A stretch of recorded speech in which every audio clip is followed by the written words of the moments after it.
Everyone, what's going on? Hope you're doing well. We miss you all. I miss going in on a Saturday and doing some warm ups, doing some pieces, having lots of crack.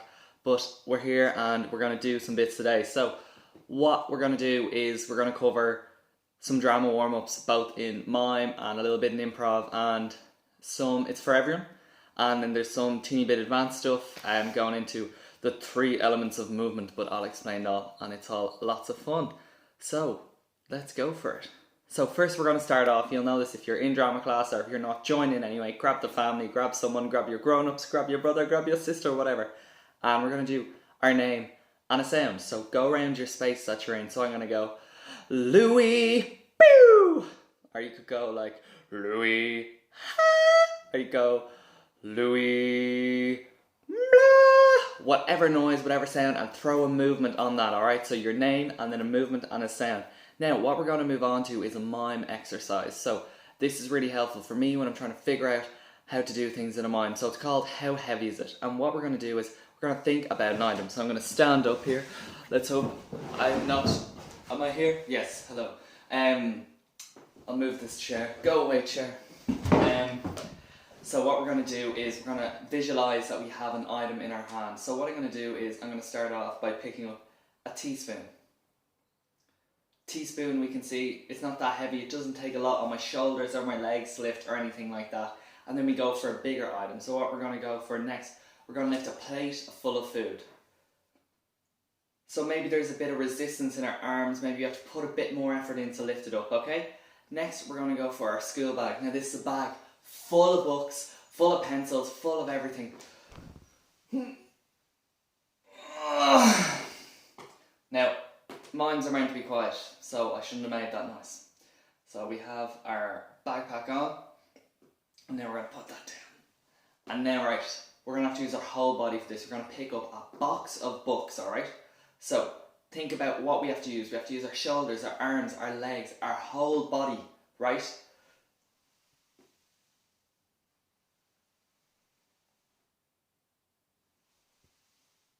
And think about your facial expressions while we do this.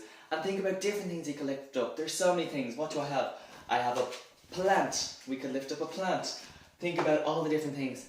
And maybe at home you could practice with the real item and see how you compare to doing it. Now, what we're going to do next is, what you're going to do next, is we're going to go over some mime ideas you could do at home, right? So we could maybe make a pizza. Think of our solo mimes we've done before. Making a pizza. Getting everything out of the press. Let's go. Getting the ingredients, open them up. There's so many different steps. So I want you guys to think of the steps. So we do making a pizza, cleaning the oven, raking some leaves, and maybe walking your dog. And what's really important when we're doing a mime or an improv or telling a story is that we figure out the problem. So you're doing a mime about making a pizza. Let's figure out what goes wrong. Because in drama, the problem equals tension, which makes the drama. So we need to think about what goes wrong. So we're walking the dog. Maybe you lose the lead and the dog runs away, or you're making a pizza and you burn your hand in the oven, or the pizza comes out burnt and you have to figure out what to do. So always think about the problem when we're coming up with characters, whether it's mime or improv or even a story. Our favourite stories we love, the characters have so many problems and they have to work towards them and get over them, and that's what creates an interesting story.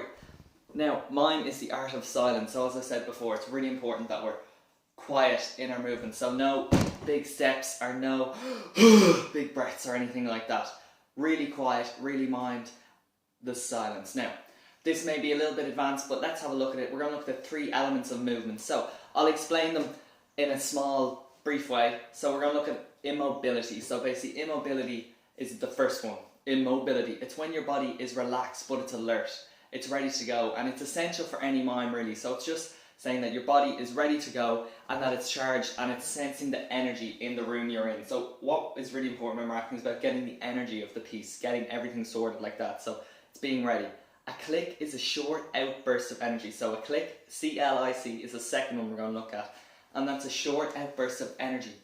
And that links in with the immobility. So basically, once we have the energy, calm down and relax, the audience will be focused on us. So a click can be any movement such as... But if we're not relaxed and our body's not immobile and maybe I'm doing this while I'm waiting, which I shouldn't be doing, then doing that isn't really a big deal. So it's really important that our body's completely relaxed, and then when we make a click, which could be a sudden movement, a short outburst of energy, we go, and it happens at the start and the end of each piece, at the end of each movement, start and end of each movement. Then what's really important is the third one, so we have pressure, the amount of pressure you're using.